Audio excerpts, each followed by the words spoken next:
Amerika Federatsiya xabarlashish komiteti Xitoydagi 3 jon telegraf shirkatining biri bo'lgan Xitoy telegraf shirkatining Amerikada tijorat qilish ijozatnomasini bekor qildi. Amerika CNN televiziya stansiyasi NBA cho'lpini Enes Kanter bilan o'tkazgan ziyoratini e'lon qildi. Kanter Xitoyning Uyg'urlarga qaratgan vahshiyligiga bo'lgan tanqidini kuchaytirib, Xitoy zavodlari bilan oyoq shirkati Nike'ni bu adolatsizlikka qarshi turishga chaqirdi.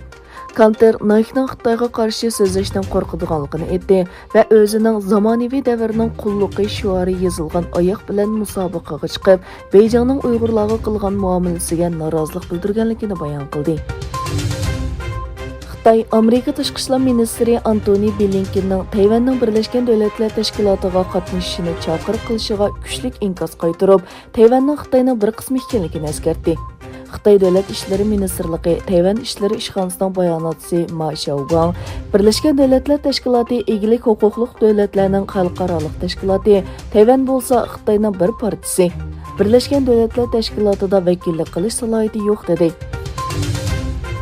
Xitoydagi uy mulk magnati Xingda guruhining bayram bo'lishi bilan boshlangan andisha boshqa sohalarga tarqaldi. Iqtisodiy qiyinchiliklar hozir Xitoy futbol birlashmasidagi ta'sirini ko'rsatishga boshladi. Birlashmadagi oldingi qatordagi komandalarning biri bo'lgan Xibey komandasi asosli qo'llovchisi bo'lgan uy mulkchilik shirkati qo'llashdan chekingandan keyin iqtisodiy qiyinchilikqa duch keldi. Futbol klubi yangi mablag' solg'uvchini topmoqcha faoliyatini to'xtatganligini e'lon qildi. Rossiya Tashqi ishlar ministri Sergey Lavrov va Koreya Tashqi ishlar ministri Jong Eun-yong poytaxt Moskvada ko'rishgandan keyin muxbirlarni kutib olish yig'ini o'tkazdi.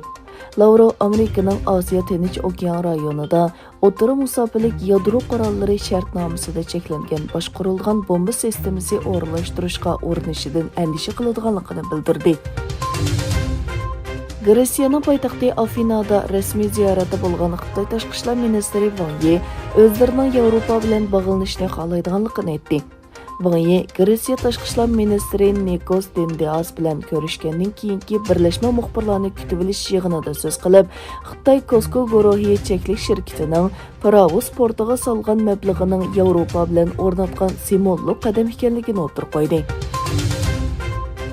Misr aviatsiyasi shirkatining bildirishicha, Moskvaga boradigan bir yo'lovchilar aeroplanida tahdid xati bayqalganligi sababidan bu aeroplan qo'zg'alib uzun o'tmay Qohira aerodromiga qaytib kelgan. Tahdid uchurining yolg'onligi va bexatarlik xavfining yo'qligi dalillangandan keyin bu yo'lovchilar aeroplani qaytadan Qohiradan Moskvaga qarab uchgan.